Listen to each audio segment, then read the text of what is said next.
어머님, 이제 이 집은 저희가 써야 합니다. 수진의 차가운 목소리가 거실에 울려 퍼졌다. 반지하라도 구해서 들어가세요. 요즘 원룸도 괜찮은 데가 많다던데요. 준호야, 너도 그렇게 생각하니? 순애의 떨리는 목소리. 엄마, 우리도 빚이 많아요. 정말 이해해 주세요. 그럼 나는 어디로 가라는 거니? 어머님이 저희한테 해주신 게 뭐가 있어요? 순애는 45년 동안 품고 살았던 집 열쇠를 식탁 위에 내려놓았다. 쨍그랑하는 소리가 거실에 울려 퍼졌다. 됐다. 네 말이 맞다. 늙은이 혼자 이런 큰 집에서 뭘 하겠니? 사연 시작하기 전에 구독 버튼과 엄지손가락 한번 눌러주세요. 그 작은 손길이 여러분 인생에 큰 복으로 돌아올 겁니다. 늦가을 하늘에서 끊임없이 내리는 빗줄기가 마당에 설치된 하얀 천막을 두드리고 있었습니다. 뚝뚝 떨어지는 빗소리가 조문객들의 속삭임과 어우러져 묘하게 무거운 분위기를 자아내고 있었어요. 김순애는 검은 한복을 단정히 차려입고 영정 앞 상주석에 앉아 있었습니다. 70평생을 함께해온 남편의 사진이 평소보다 더욱 온화해 보였죠. 순애 씨, 정말 고생 많으셨어요. 박 사장님이 얼마나 부인을 아꼈는지 모르는 사람이 없었는데. 동네 아주머니가 다가와서 순애의 손을 꼭 잡으며 위로의 말을 건넸습니다. 순애는 고개를 끄덕이며 답했어요. 고맙습니다. 여보가 좋은 곳에 가셨을 거예요. 그런데 이제 어쩌려고요? 혼자 계시기엔 이 집이 너무 크지 않아요? 조문객의 말에 순애는 잠시 당황했습니다. 아직 남편을 떠나보낸 지 하루도 안 됐는데 벌써 그런 걱정을 하다니요. 그때 며느리 최수진이 재빨리 다가와서 대화에 끼어들었어요. 염려해 주셔서 감사합니다. 저희가 잘 모시겠습니다. 수진의 말은 정중했지만 순애는 그 표정에서 묘한 차가움을 느꼈습니다. 마치 빨리 이런 이야기를 끝내고 싶어 하는 것 같았거든요. 조문객이 돌아간 후 수진은 순애에게 작은 목소리로 말했어요. 어머님, 혹시 오늘 밤에 시간 되시면 잠깐 이야기할 게 있어요. 무슨 이야기인데? 급한 건 아니에요. 나중에. 수진은 말끝을 흐리며 다른 조문객을 맞으러 갔습니다. 순애는 며느리의 뒷모습을 바라보며 가슴 한편이 무거워지는 걸 느꼈어요. 결혼한 지 20년이 넘었지만 수진은 여전히 속마음을 알 수 없는 사람이었거든요. 할머니. 그때 손녀 박지은이 학교에서 뛰어왔습니다. 교복 치마가 빗물에 젖어 있었지만 지은은 개의치 않고 순애에게 달려와서 꼭 안겼어요. 할머니, 할아버지 많이 보고 싶어요. 그래, 지은아. 할머니도 그래. 순애는 손녀를 꼭 안으며 눈물이 핑 돌았습니다. 이 아이만큼은 진심으로 할아버지를 그리워하고 있다는 게 느껴졌거든요. 지은은 할아버지가 살아계실 때 매일 전화드리며 안부를 물었고 주말마다 할머니 할아버지 집에 놀러 왔었어요. 지은아, 비 맞고 왔구나. 감기 걸리겠다. 괜찮아요. 할아버지 마지막 인사드리려고 학교에서 바로 왔어요. 지은은 영정 앞에 무릎을 꿇고 정중히 절을 올렸습니다. 그 모습을 보던 순애의 가슴이 뭉클해졌어요. 이런 순수한 마음을 가진 손녀가 있다는 것만으로도 위안이 되었거든요. 저녁 무렵 대부분의 조문객들이 돌아가고 가족들만 남았을 때였습니다. 아들 박준호가 술에 취한 채로 순애 옆에 앉았어요. 준호의 얼굴에는 아버지를 잃은 슬픔보다는 다른 근심이 더 깊게 자리 잡고 있었습니다. 엄마, 아버지 정말 좋은 분이셨어요. 그럼 45년을 함께 살았는데 한 번도 큰 소리 낸 적이 없으신 분이었지. 엄마도 이제 많이 외로우실 거예요. 준호의 목소리가 떨리고 있었습니다. 순애는 아들의 표정에서 무언가 말하고 싶지만 차마 꺼내지 못하는 것이 있다는 걸 느꼈어요. 준호야, 너 요즘 얼굴이 많이 상했구나. 무슨 일 있니? 아무것도 아니에요. 그냥 사업이 좀. 준호는 말을 끝내지 못하고 고개를 떨궜습니다. 그때 수진이 다가와서 남편의 어깨를 두드렸어요. 당신, 어머님이 피곤하실 텐데 들어가서 쉬시라고 해요. 아직 시간이. 어머님, 정말 쉬셔야 해요. 며칠째 제대로 주무시지도 못하셨잖아요. 수진의 말투는 겉으로는 걱정하는 것 같았지만 어딘가 재촉하는 느낌이 들었습니다. 순애는 그 순간 이상한 기분이 들었어요. 마치 자신이 방해가 되는 존재처럼 취급받는 것 같았거든요. 괜찮습니다. 마지막 밤이니까 여기 더 있고 싶어요. 하지만 내가 괜찮다고 했잖아요. 순애의 목소리에 단호함이 섞이자 수지는 더 이상 말하지 않았습니다. 하지만 그의 표정에서는 명백한 불쾌감이 드러났어요. 준호는 어머니와 아내 사이에서 어쩔 줄 몰라 하며 결국 자리를 떴습니다. 밤이 깊어지고 집안이 조용해졌을 때 순애는 혼자 남겨진 천막에서 남편의 영정을 바라봤습니다. 45년 동안 함께한 추억들이 주마등처럼 스쳐 지나갔어요. 가난했지만 서로 사랑했던 신혼 시절, 아이를 키우느라 고생했던 육아 시절, 그리고 손녀가 태어나서 다시 한번 행복했던 시간들까지. 여보, 나도 곧 갈게요. 조금만 기다려요. 순애가 작은 목소리로 속삭이는 순간 집안에서 수진과 준호의 다투는 소리가 들려왔습니다. 언제까지 이렇게 있을 거예요? 우리 상황이 어떤데? 그래도 어머니인데 좀 기다려야지. 기다릴 시간이 어디 있어요? 이미 늦었다고요. 순애는 가슴이 철렁 내려앉았습니다. 무언가 심상치 않은 일이 벌어지고 있다는 걸 직감했거든요. 하지만 오늘은 남편을 떠나보내는 날이었기에 다른 생각하고 싶지 않았어요. 새벽녘 마지막으로 남편의 영정에 대고 속삭였습니다. 여보, 우리 가족들 끝까지 잘 지켜봐 주세요. 하지만 순애는 아직 몰랐습니다. 평생을 바쳐 지켜온 집과 가족이 과연 끝까지 자신의 편이 될지를 말이에요.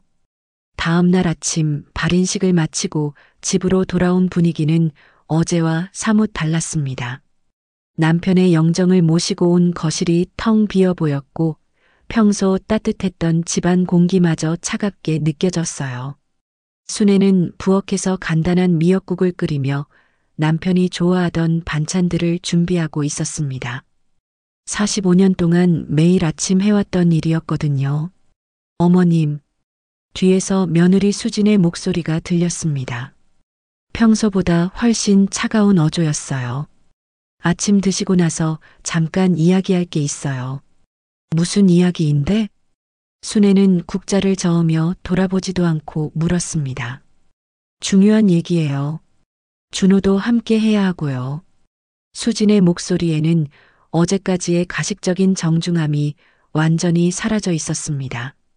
마치 가면을 벗어던진 것 같았어요. 순애는 가슴 한편이 불안해지는 걸 느꼈지만 아무 말 없이 고개만 끄덕였습니다. 아침 식사 시간, 식탁에는 이상한 침묵이 흘렀습니다. 평소 같으면 손녀 지은이가 학교 이야기를 제잘제잘했을 텐데 오늘은 모두가 무언가에 눌린 것처럼 조용했어요. 지은이마저 어머니의 눈치를 보며 조심스럽게 밥을 먹고 있었습니다. 지은아, 학교 가야지. 수진이 딸에게 말했습니다.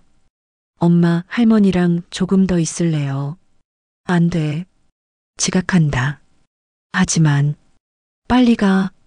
수진의 목소리가 갑자기 날카로워졌습니다. 지은이는 놀란 표정으로 할머니를 바라봤어요. 순애는 손녀에게 괜찮다는 듯 미소를 지어 보였지만 마음속으로는 불길한 예감이 커져만 갔습니다. 지은이가 학교에 간 후 거실에서 세 사람이 마주 앉았습니다. 준호는 계속 고개를 숙이고 있었고 수진만이 당당하게 순애를 바라보고 있었어요. 순애는 이런 며느리의 모습을 처음 보는 것 같았습니다. 어머님, 이제 솔직히 말씀드릴게요. 수진이 입을 열었습니다. 그의 목소리는 차갑고 단호했어요.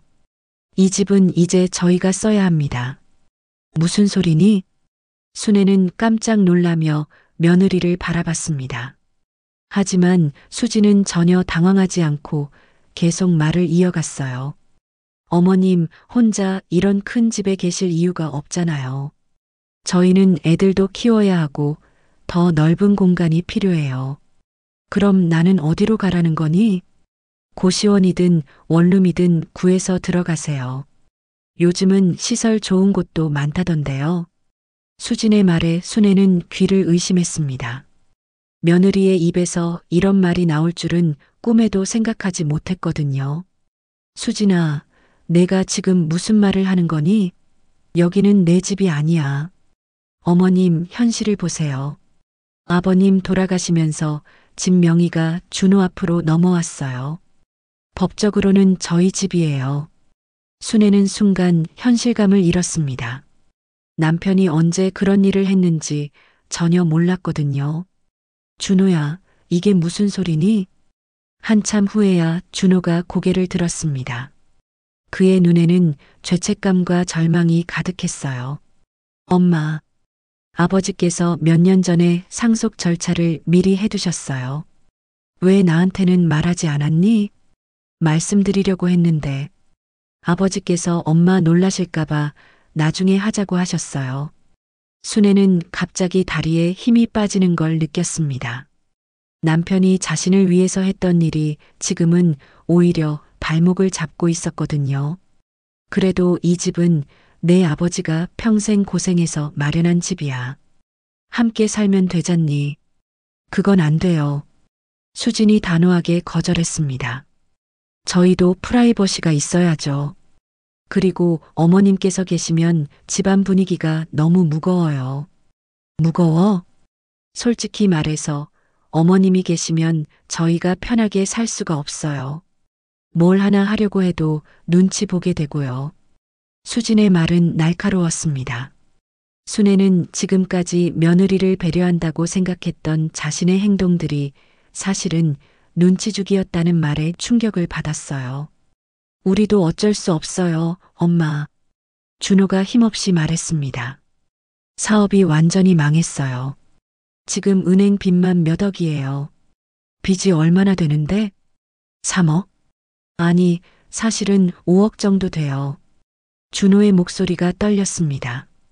순애는 그 금액을 듣고 현기증이 났어요. 어떻게 빚이 그렇게 많이 생겼니? 투자했던 회사들이 다 망했어요. 보증도 서주고 대출도 받고 이제 이 집이라도 팔아야 조금이라도 갚을 수 있어요. 집을 팔면 얼마나 받을 수 있는데 10억 정도 될 것 같아요. 그럼 빚을 갚고도 좀 남죠. 수진이 대답했습니다. 마치 이미 다 계산해 둔 것 같았어요. 그럼 함께 작은 집이라도 구해서 살면 되잖니. 어머님, 수진의 목소리가 갑자기 높아졌습니다. 정신 차리세요. 저희가 왜 어머님까지 모시고 살아야 해요? 이미 충분히 모셨잖아요. 수진아, 말이 너무 심하다. 심해요? 이게 현실이에요. 어머님이 저희한테 해주신 게 뭐가 있어요? 집안일도 제가 다 하고 지은이 뒷바라지도 제가 다 했잖아요. 수진의 말에 순애는 할 말을 잃었습니다. 사실 며느리 말이 틀린 것은 아니었거든요.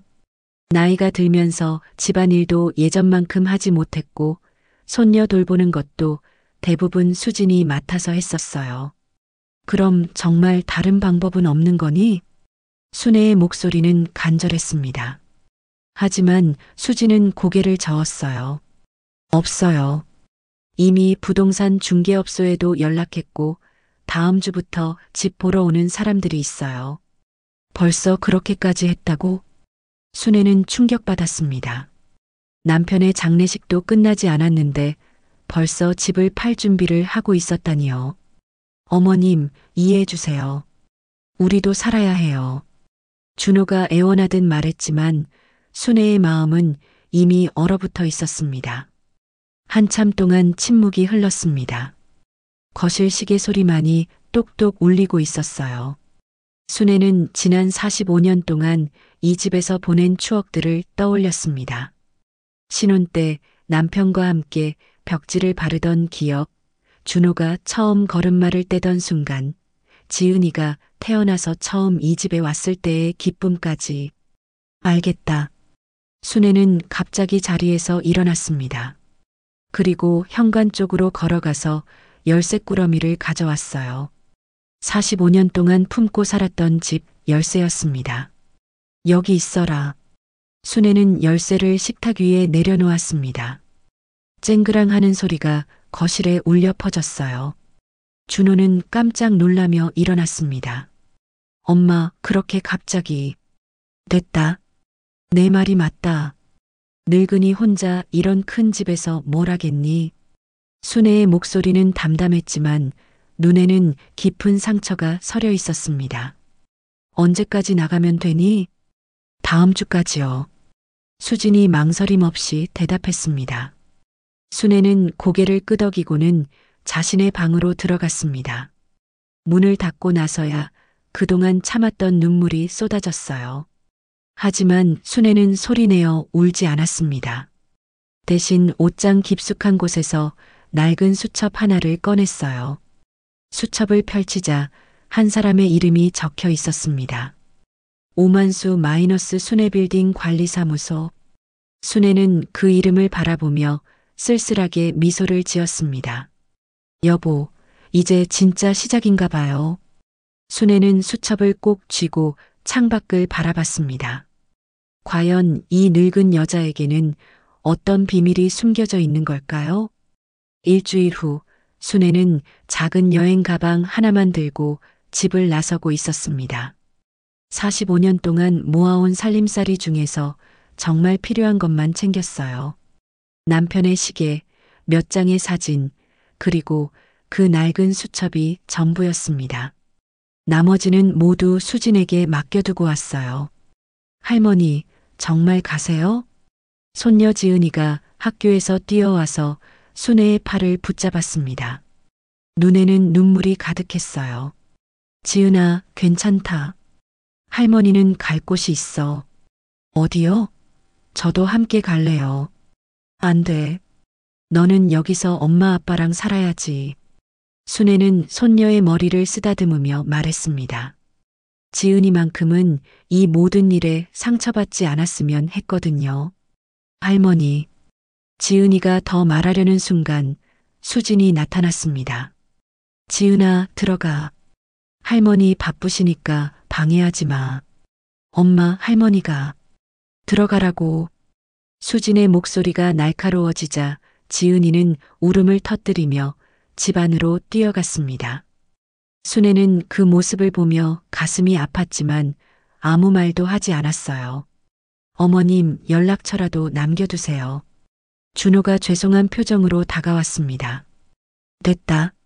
내가 알아서 살 테니까 걱정하지 마라. 순애는 이렇게 말하고는 집을 나섰습니다. 뒤돌아보지 않았어요.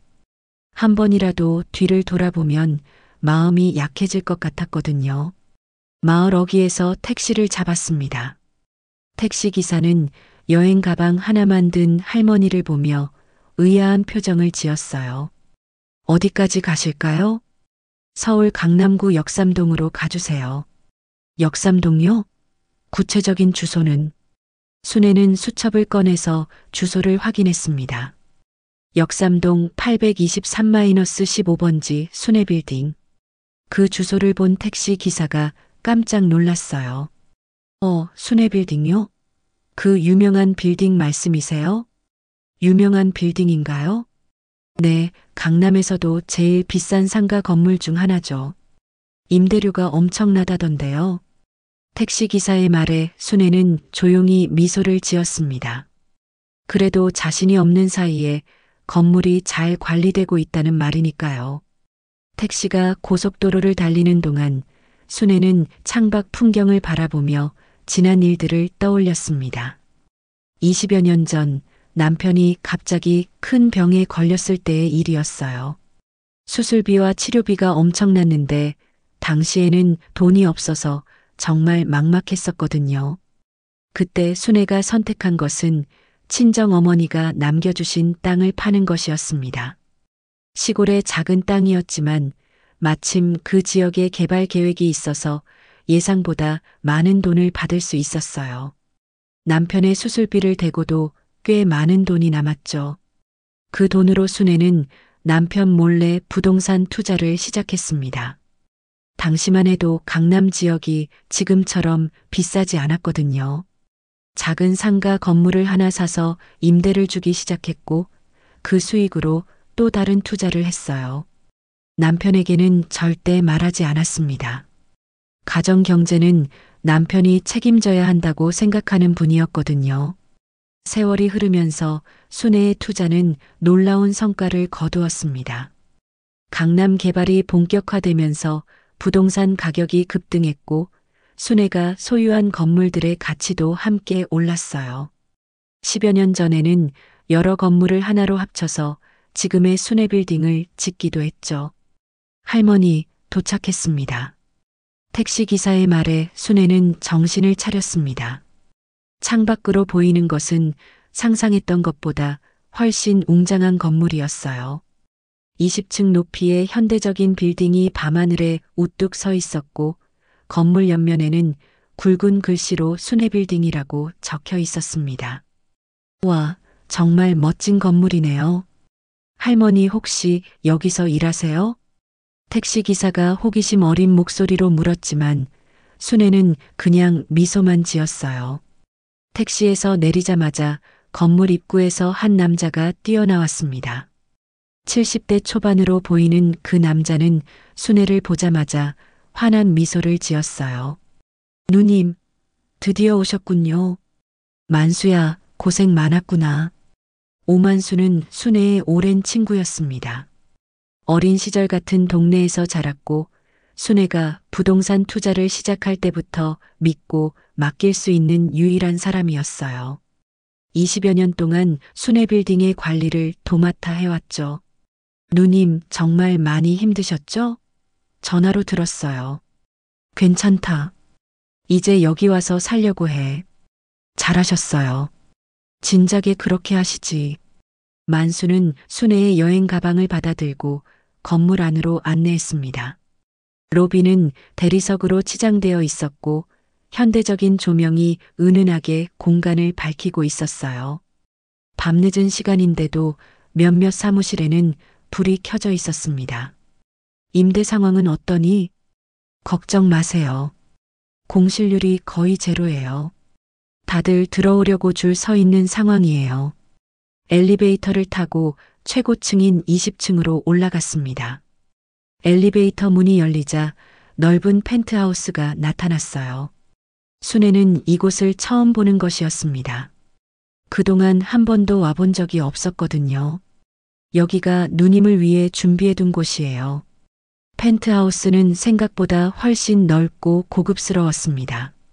거실에서 내려다 보이는 강남의 야경이 정말 아름다웠어요. 순애는 창가에 서서 그 풍경을 바라보며 감격했습니다. 이 모든 게 정말 내 것이니? 그럼요. 누님이 주인이시잖아요.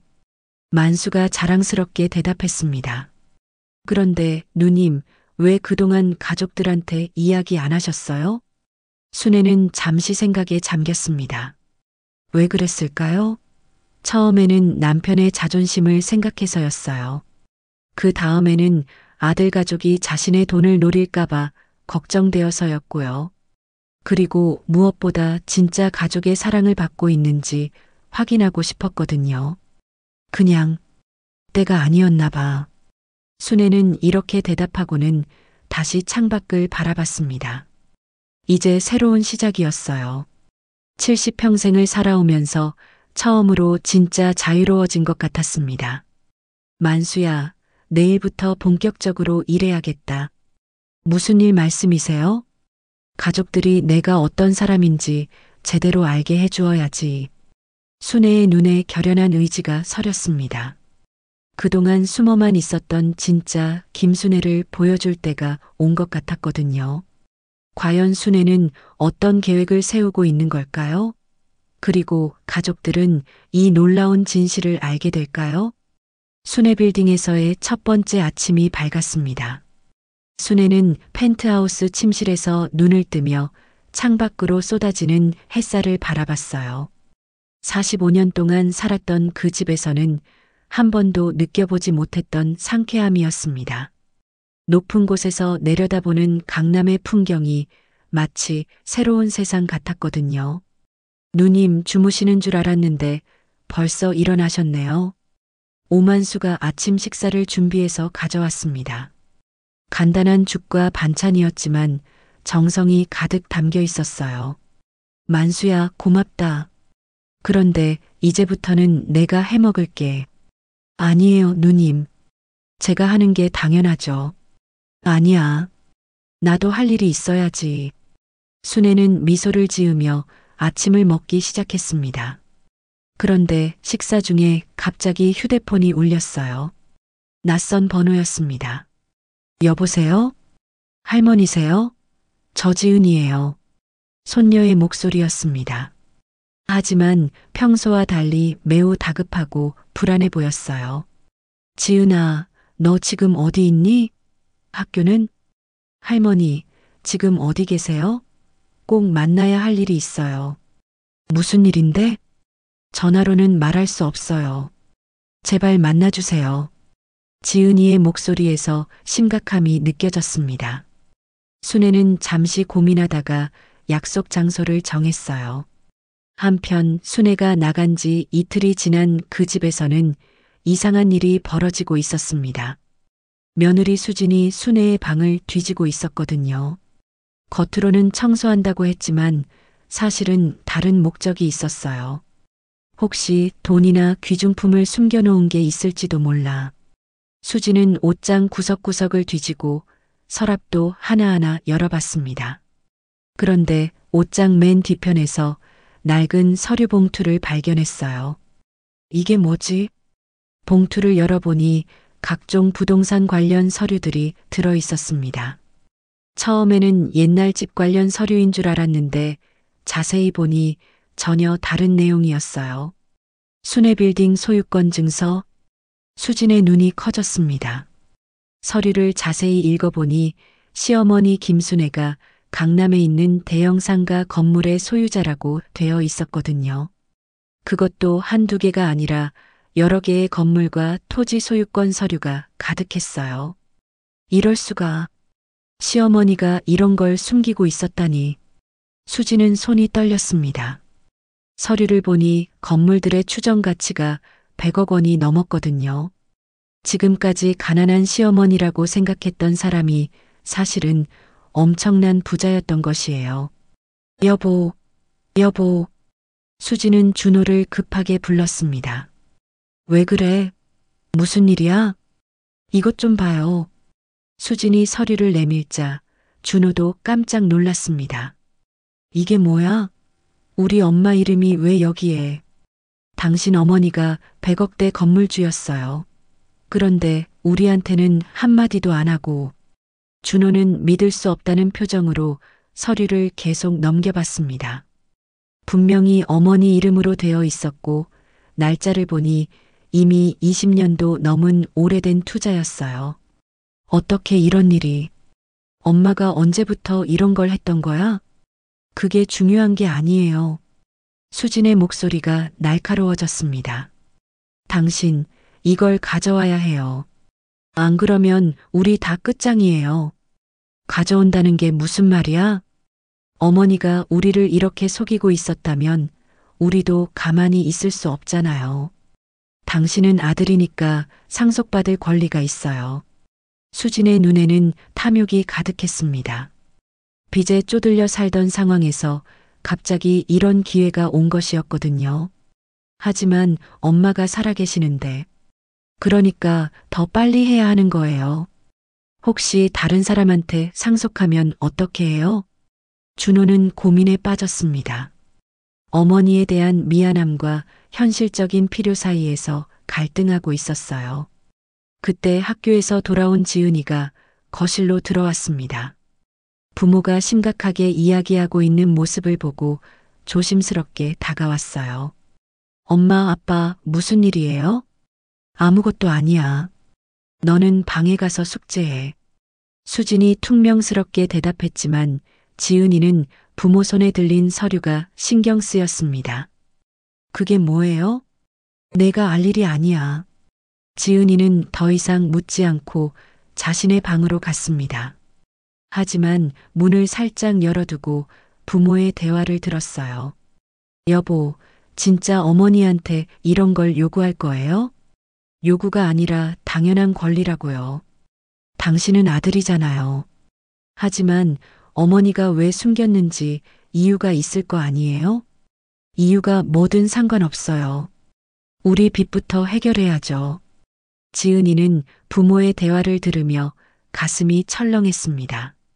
할머니에 대한 이야기인 것 같았는데 좋지 않은 내용인 것 같았거든요. 그럼 어떻게 할 거예요? 일단 어머니가 어디 계시는지부터 알아내야죠. 그리고 이 서류들을 들고 가서 제대로 이야기해야 해요. 진짜 그렇게 할 거예요? 당연하죠. 우리가 이렇게 고생하고 있는데 어머니는 100억을 가지고 계시잖아요. 지은이는 더 이상 듣고 있을 수 없었습니다. 조용히 창문을 열고 밖으로 나갔어요. 부모가 할머니의 재산을 노리고 있다는 사실이 충격적이었거든요. 할머니한테 알려드려야 해. 지은이는 달리기 시작했습니다.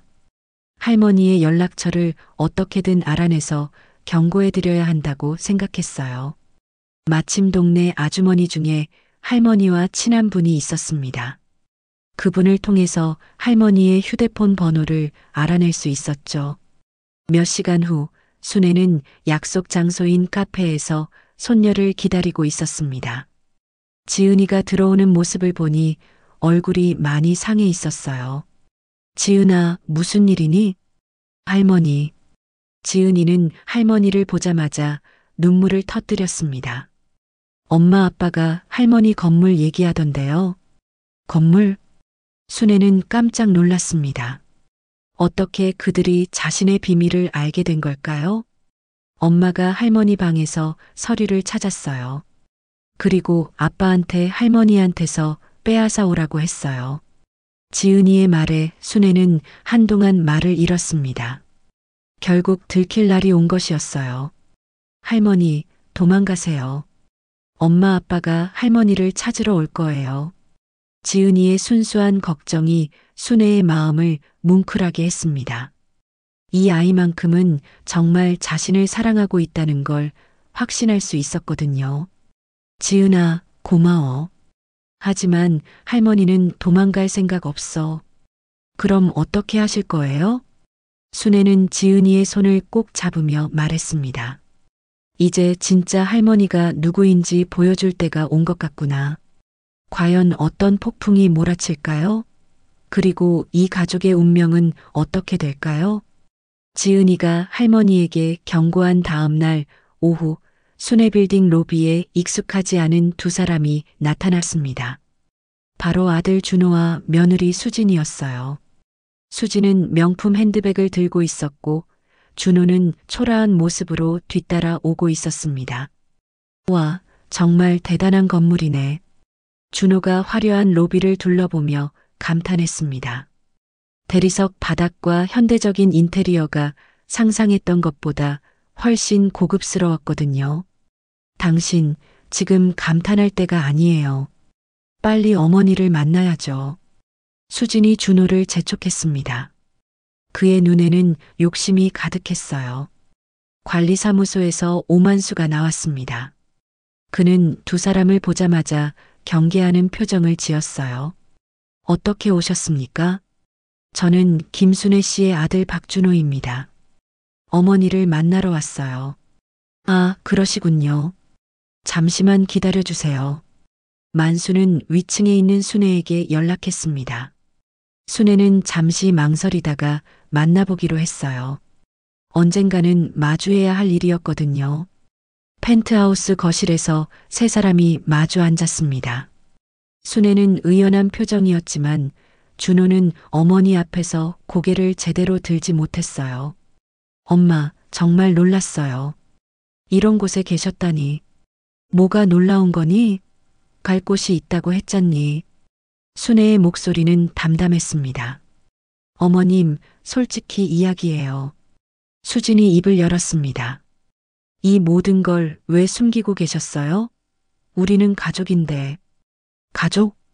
순애가 냉소적으로 웃었습니다. 가족이라면 늙은 어머니를 반지하로 쫓아내지는 않았을 거야. 준호가 갑자기 무릎을 꿇고 어머니 앞에 엎드렸습니다. 엄마, 제발 용서해 주세요. 정말 어쩔 수 없었어요. 눈물이 줄줄 흘러내렸어요. 사업이 완전히 망했어요. 빚쟁이들이 매일 찾아와서 협박해요. 이 정도로 큰 건물이면 얼마나 값이 나갈지. 준호야. 순애가 아들을 정지시켰습니다. 내가 원하는 게 뭔지 이제 알겠다. 엄마, 제발 건물 일부라도 넘겨줘요. 우린 정말 끝장이에요. 지은이까지 학교를 못 다닐 상황이라고요. 준호는 완전히 무너져서 울고 있었습니다. 50 가까운 나이에 어머니 앞에서 이렇게 매달리는 모습이 처참했어요. 그러게 왜 그렇게 살았니? 순애의 목소리에는 깊은 실망이 담겨 있었습니다. 투자할 때는 언제고 망하면 어머니한테 손 벌리고. 엄마, 정말 죄송해요. 하지만 지금 당장 도와주지 않으면 내가 끝장난 건 내 아버지 떠난 그날이었다. 순애의 말에 준호가 고개를 들었습니다. 어머니의 눈에는 지금까지 본 적 없는 차가움이 서려 있었어요. 엄마, 너희는 내가 끝장났다고 생각했잖니. 그래서 쫓아낸 거고. 순애는 자리에서 일어났습니다. 이제 와서 가족이라고? 웃기는 소리 하지 마라. 어머님, 수진이 갑자기 소리쳤습니다. 그래도 준호는 어머님 아들이에요. 법적으로도 상속받을 권리가 있다고요. 상속? 순애가 수진을 차갑게 바라봤습니다. 내가 언제 죽는다고 했니? 그게 아니라 미리 증여를 받을 수 있잖아요. 수진의 본색이 드러나기 시작했어요. 우리가 이렇게 어려운데 어머님은 이런 호화로운 곳에서 혼자 계시는 게 맞나요? 그 순간 순애의 가슴이 답답해졌습니다. 스트레스와 충격이 한꺼번에 몰려왔거든요. 며칠 동안 제대로 먹지도 못하고 잠도 못 잔 상태에서 이런 일까지 벌어지니 몸이 버틸 수 없었어요. 엄마, 준호가 갑자기 쓰러지는 순애를 붙잡았습니다. 순애는 의식을 잃고 쓰러졌어요. 119에 신고해요. 만수가 뛰어들어와서 응급처치를 했고 곧 구급차가 도착했습니다. 병원 응급실에서 의사는 과로와 스트레스로 인한 일시적 기절이라고 진단했어요. 하지만 며칠간 입원 관찰이 필요하다고 했습니다. 어머니가 쓰러진 것도 우리 때문이네. 준호가 죄책감에 고개를 떨궜습니다. 지금 그런 소리 할 때가 아니에요. 수진이 남편을 나무랐습니다. 어머니가 입원하신 동안 우리가 해야 할 일이 있어요. 무슨 일 말이야? 변호사를 만나야죠. 어머니 상태가 이러니까 재산 관리 문제를 정리해야 해요.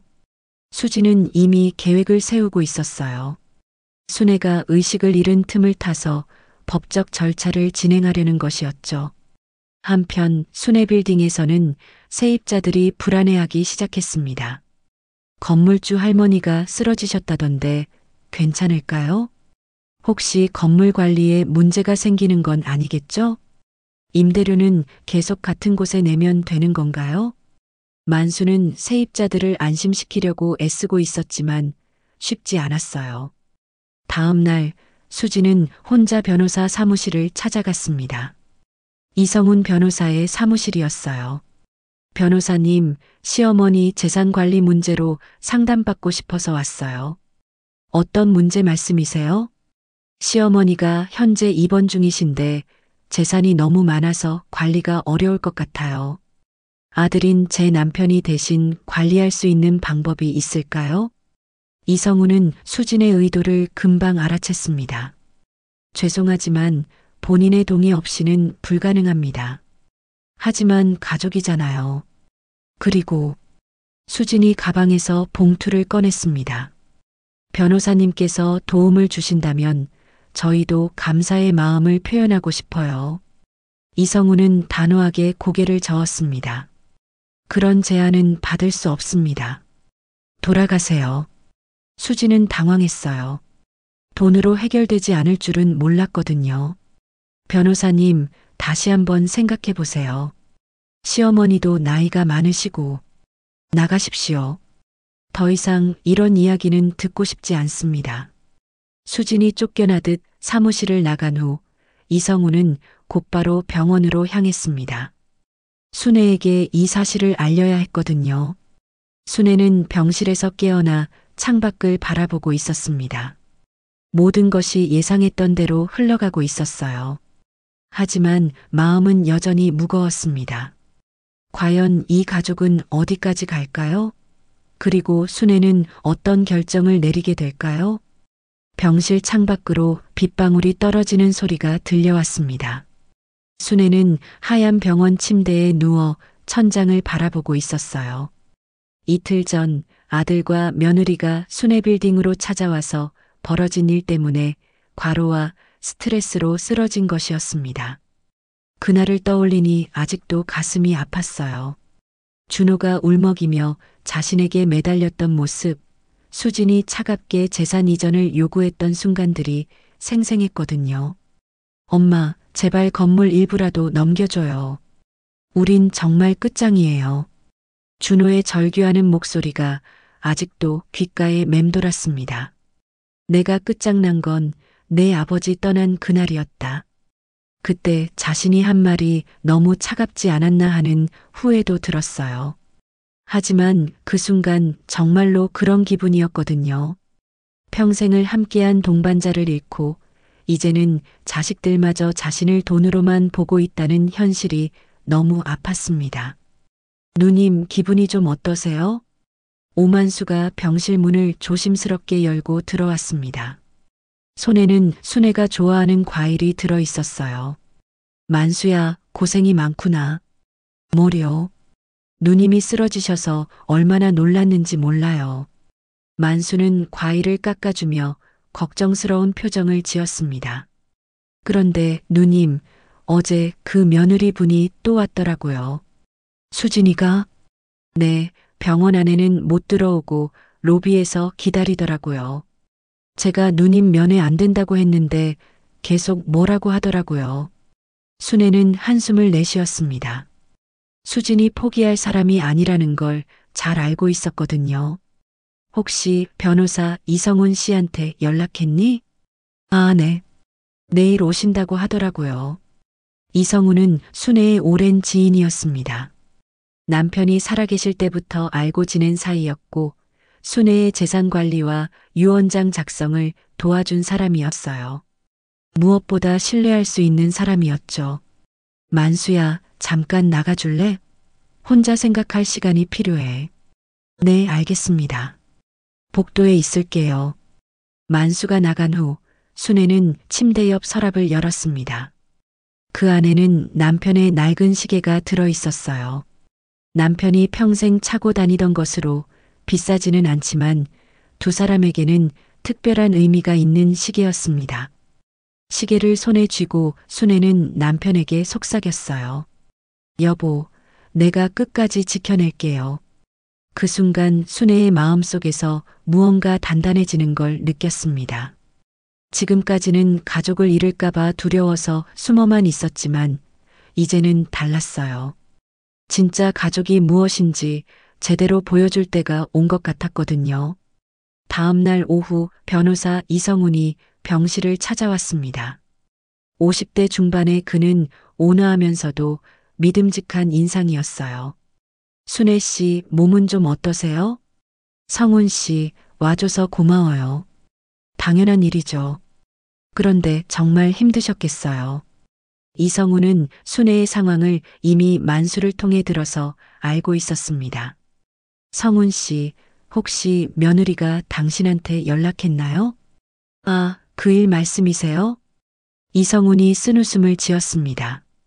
어제 사무실로 찾아왔더라고요. 순애 씨를 만나게 해달라고, 아니면 자신이 직접 재산 관련 이야기를 하겠다고. 뭐라고 했어요? 당연히 거절했죠. 제가 순애 씨 허락 없이 그런 일을 할 리가 없잖아요. 순애는 안도했습니다. 역시 이성우는 믿을 만한 사람이었어요. 그런데 그분이 좀 이상한 제안을 하더라고요. 무슨 제안요? 저한테 돈을 주겠다고. 순애 씨 재산을 자신들에게 유리하게 처리해달라고 하더라고요. 순애는 깜짝 놀랐습니다. 수진이 변호사를 매수하려고 했다는 말이었거든요. 물론 단호히 거절했습니다. 그런 일은 절대 할 수 없다고요. 고마워요, 성훈 씨. 순애 씨, 이제 어떻게 하실 생각이세요? 이성훈의 진지한 질문에 순애는 잠시 생각했습니다. 그리고 결심한 듯 말했어요. 숨겨둔 서류들을 당신에게 맡기려고 해요.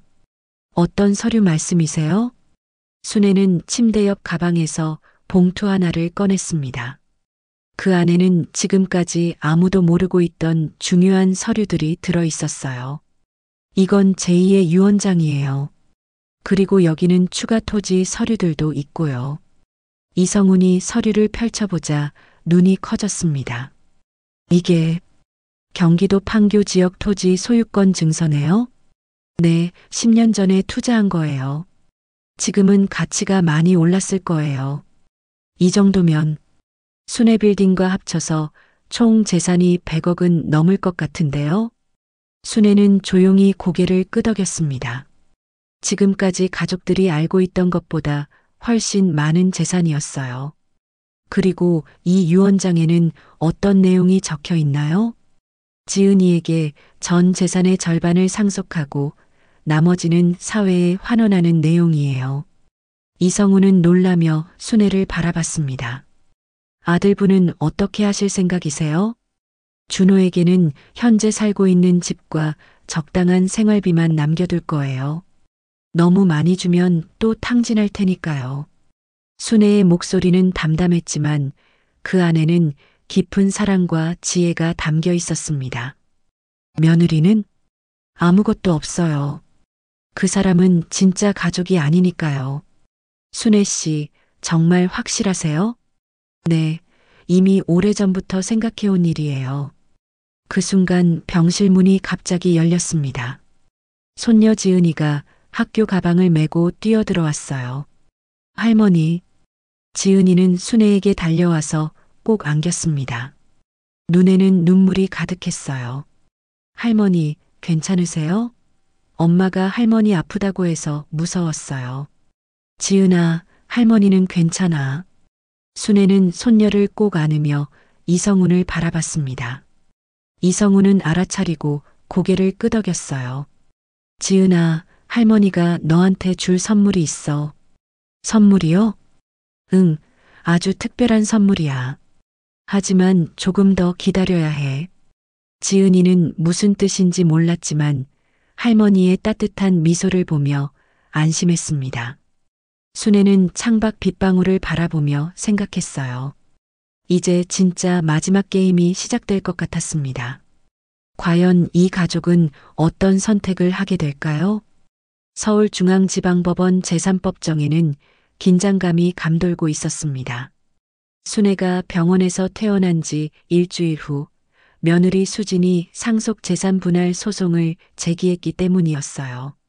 수진은 남편 준호가 순애의 친아들이므로 당연히 재산을 상속받을 권리가 있다고 주장했습니다.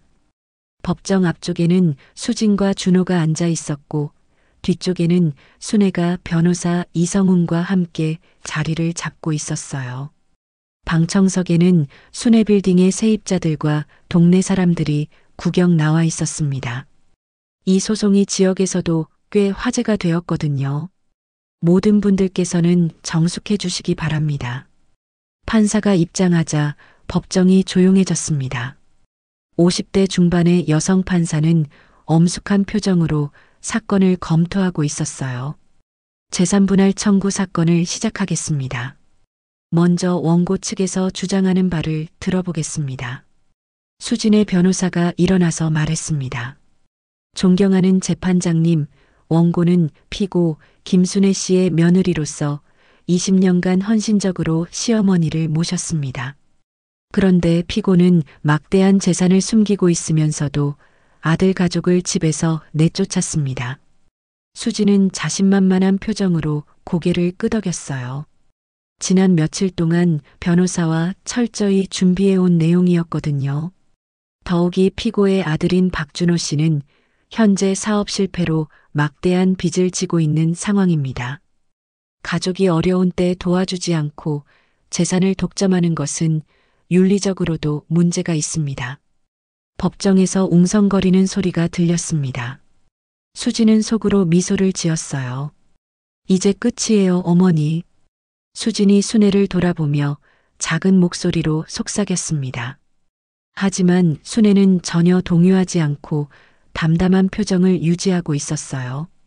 피고 측 변호사님, 반박하실 내용이 있으시면 말씀해 주십시오.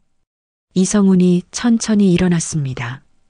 재판장님, 먼저 중요한 사실을 말씀드리겠습니다. 원고가 주장하는 모든 재산은 전적으로 피고 김순애 씨가 개인적으로 투자하여 형성한 것입니다. 이성훈은 서류 뭉치를 꺼내며 계속 말했습니다. 이 서류들은 지난 20여 년간 김순애 씨가 부동산 투자를 해온 모든 기록입니다. 남편이나 아들의 도움 없이 순전히 개인 자금으로 이루어진 투자였습니다. 수진의 얼굴이 점점 굳어졌습니다. 예상하지 못한 반박이었거든요. 더욱이 원고는 시어머니를 헌신적으로 모셨다고 주장하지만 실제로는 남편의 장례식 다음날 집에서 쫓아낸 당사자입니다. 이에 있습니다. 수진의 변호사가 일어났지만 이성훈은 계속 말을 이어갔어요. 증거 자료를 제출하겠습니다. 이성훈이 녹음기를 꺼내자 법정이 술렁였습니다. 이것은 피고가 집에서 나가던 날 녹음된 내용입니다. 녹음기에서 수진의 목소리가 흘러나왔어요. 반지하라도 구해서 들어가세요. 어머님이 저희한테 해주신 게 뭐가 있어요? 법정 안이 조용해졌습니다. 수진의 얼굴이 창백해졌어요. 자신이 한 말이 녹음되어 있을 줄은 몰랐거든요. 재판장님, 본 재산은 전적으로 김순애 씨의 소유이며 원고는 어떠한 법적 권리도 가지고 있지 않습니다.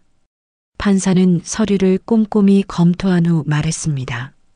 원고 측에서 추가로 제출할 증거가 있습니까?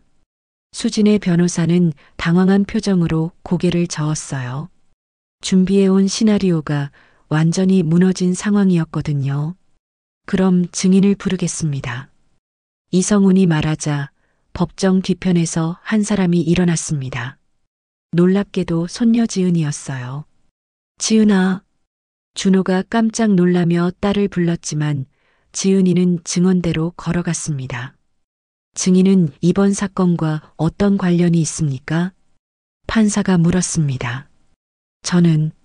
저는 김순애 할머니의 손녀이고 박준호 씨의 딸입니다. 지은이의 목소리는 떨렸지만 분명했어요. 그런데 왜 할머니 편에서 증언하는 거니? 수진이 자리에서 일어나며 소리쳤습니다. 정숙하십시오. 판사가 엄하게 말하자 수진은 다시 앉았어요. 증인 말씀해 주십시오. 지은이는 깊게 숨을 들이마시고 말하기 시작했습니다.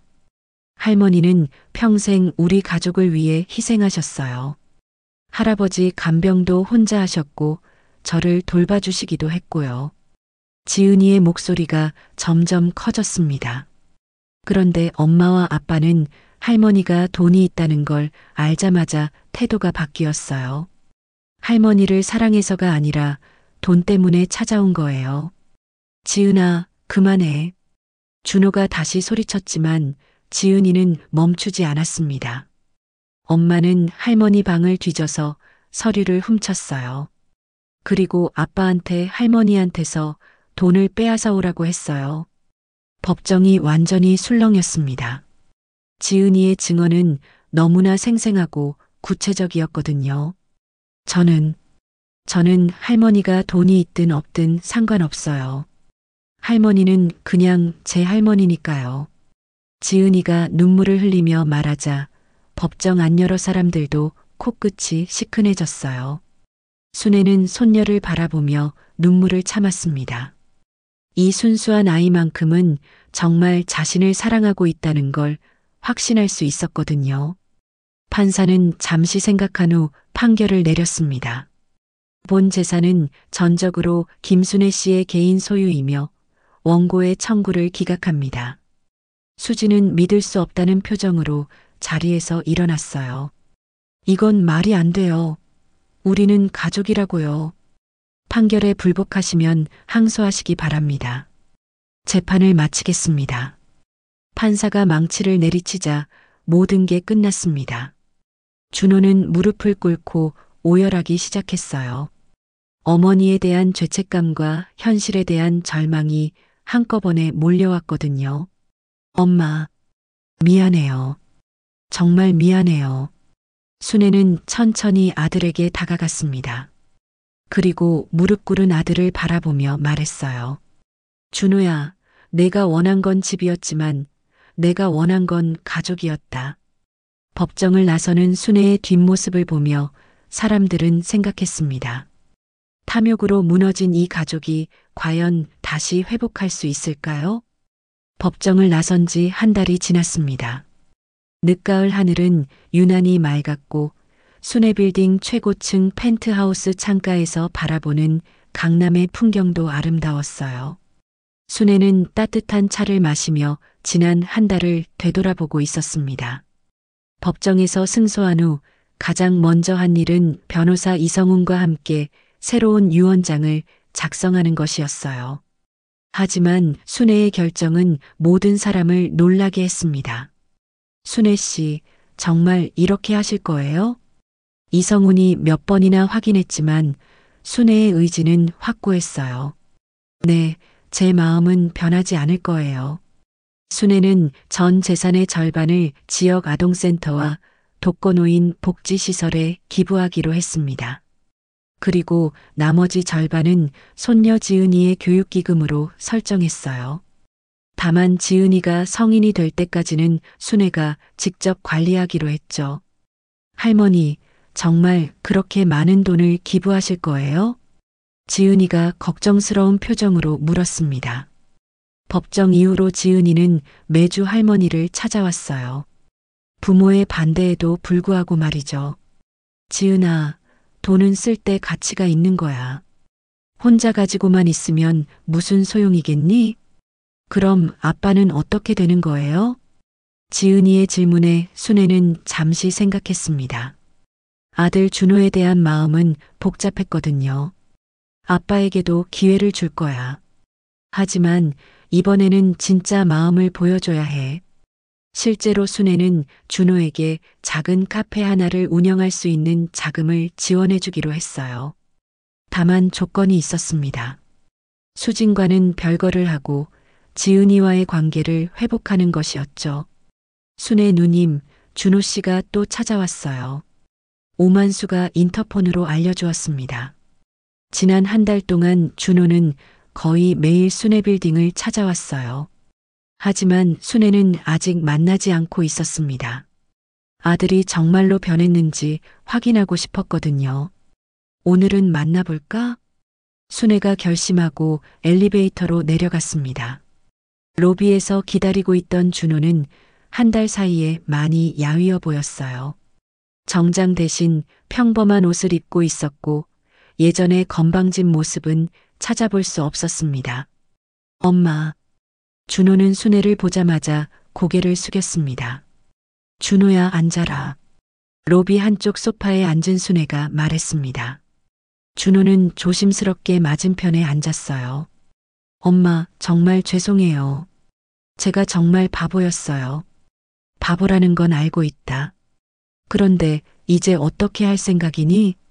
수진이랑 이혼 절차를 진행하고 있어요. 그리고 작은 일자리를 구했어요. 준호의 말에 순애는 놀랐습니다.